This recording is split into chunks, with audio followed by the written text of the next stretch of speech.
몇 년 전 여름, 나는 대학생이었고 방학을 맞아 산속 외딴 마을로 여행을 갔다. 그곳은 현대 문명의 손길이 닿지 않은 곳으로 자연 그대로의 아름다움과 고요함이 가득했다. 그러나 그 마을에는 오래전부터 내려오는 숲의 저주라는 전설이 있었다. 마을 사람들은 외지인에게 절대로 해가 지기 전에 숲에서 나와야 한다며 경고했다. 하지만 궁금증이 많았던 나는 그 말을 무시하고 카메라를 들고 숲 깊숙이 들어갔다. 해가 저물어갈 즈음 숲의 기운은 점점 변하기 시작했다. 대기에 스며든 정적 속에서 나는 어둠이 깔리자 숲은 완전히 다른 세상이 되었다. 길을 잃었고 모든 방향이 낯설어졌다. 그때 어디선가 낮은 목소리로 내 이름을 부르는 소리가 들렸다. 나는 당황해서 주위를 둘러봤지만 아무도 보이지 않았다. 순간적으로 등골이 오싹해졌고 식은땀이 흘렀다. 그 소리는 점점 더 가까워졌고 나는 공포에 질려 정신없이 뛰기 시작했다. 하지만 도망친다는 생각조차 무색하게도 그 소리는 나를 따르는 듯했다. 오래 걷고 뛰던 끝에 나는 무릎이 풀려 그 자리에 주저앉았다. 끝났다고 생각한 그때 주위는 불현듯 조용해졌고 앞에는 낡고 허름한 초가집이 모습을 드러냈다. 호기심 반, 두려움 반으로 나는 조심스럽게 다가가 문을 두드렸다. 아무런 대답이 없자 문고리를 잡고 살짝 밀어보았다. 삐걱거리는 소리와 함께 문이 열렸고 나는 무심결에 안으로 들어갔다. 집안은 마치 시간이 멈춘 것처럼 낡은 가구와 먼지가 쌓인 채로 방치되어 있었다. 그때 나는 벽에 걸린 가족 사진을 발견했다. 흐릿해진 사진 속 인물들은 기이하게도 내 가족과 닮아 있었다.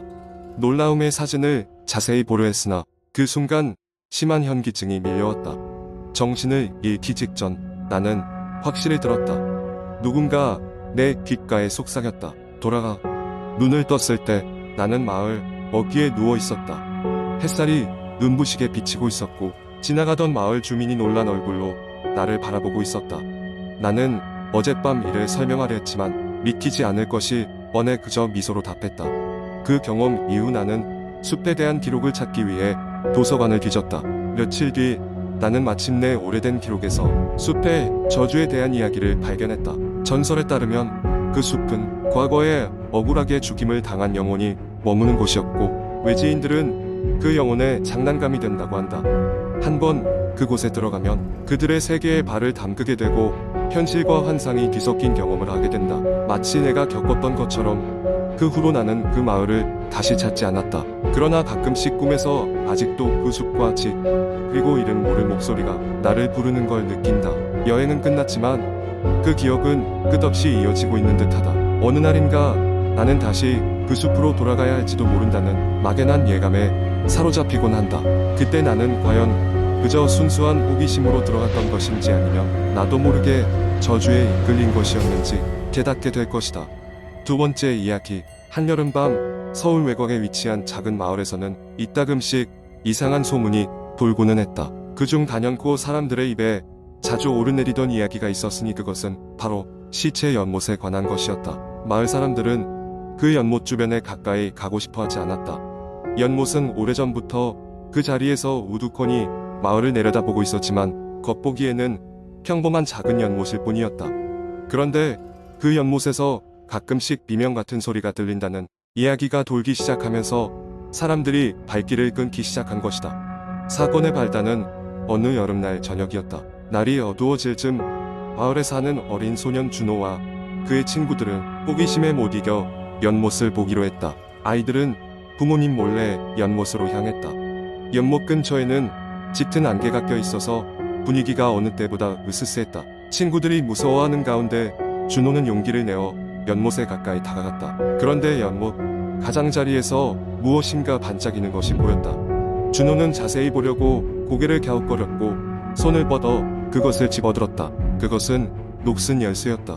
친구들은 준호에게 얼른 그 열쇠를 버리라고 소리쳤지만 준호는 묘한 호기심에 사로잡혀 그 열쇠를 들고 집으로 돌아왔다.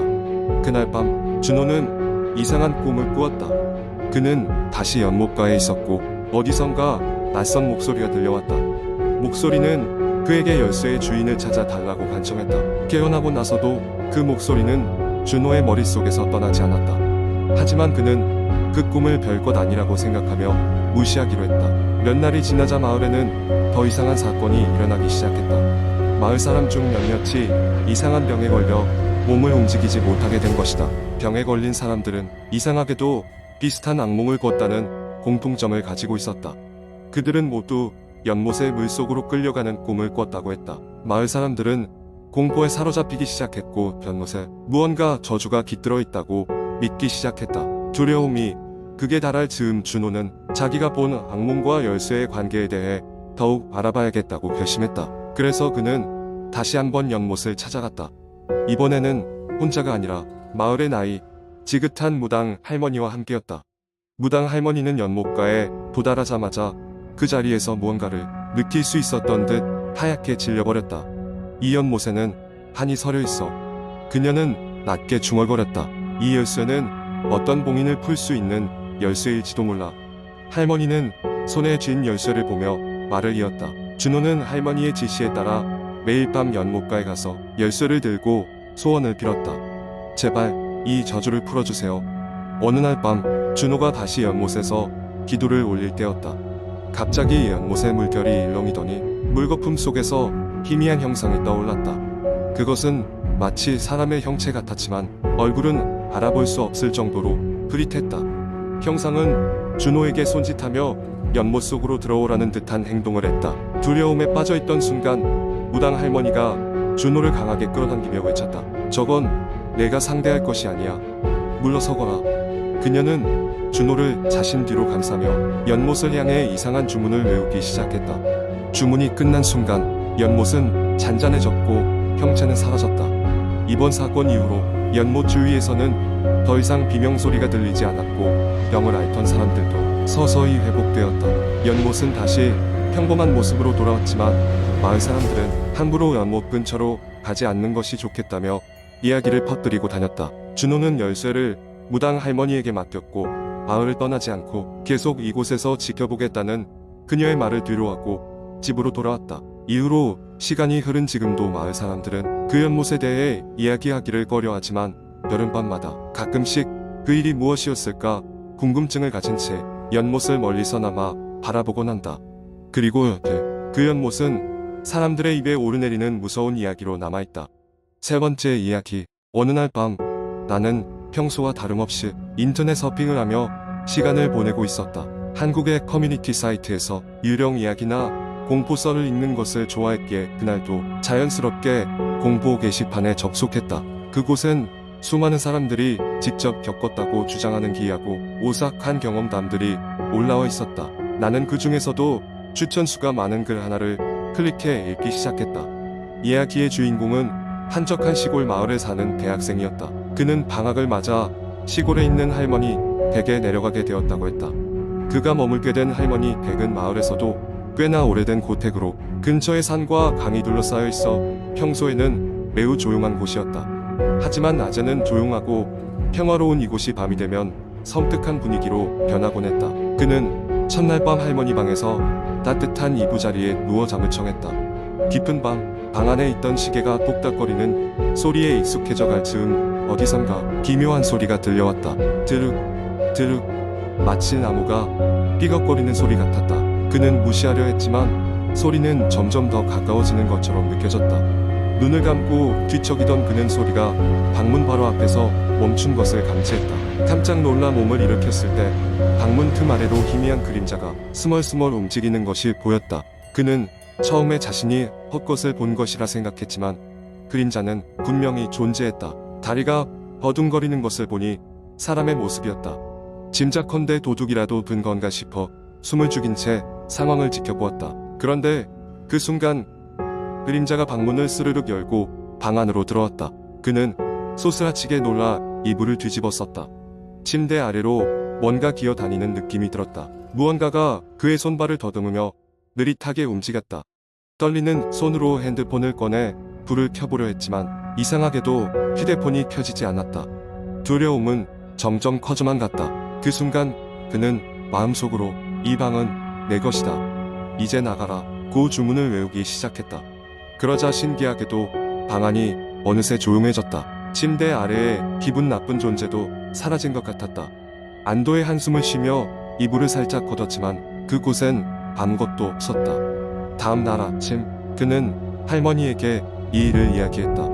할머니는 잠시 머뭇거리시더니 옛 기억을 떠올리듯 옛날 이야기를 꺼내 놓으셨다. 이 집에선 이따금씩 그와 같은 일들이 일어났다고 한다. 과거 이 집에 살던 사람이 비극적인 사건으로 죽었으며 그 영혼이 아직도 이곳을 떠돌고 있다는 것이다. 할머니는 그 영혼이 누구에게든 해를 끼치진 않지만 자신의 존재를 이따금씩 알리며 조용히 기도해 주기를 원한다고 설명하셨다. 공포에 떨기보다는 이해할 수 없는 존재와의 조우로 여기고 따뜻한 기도를 해주면 된다는 할머니의 말씀에 그는 위안을 얻었다.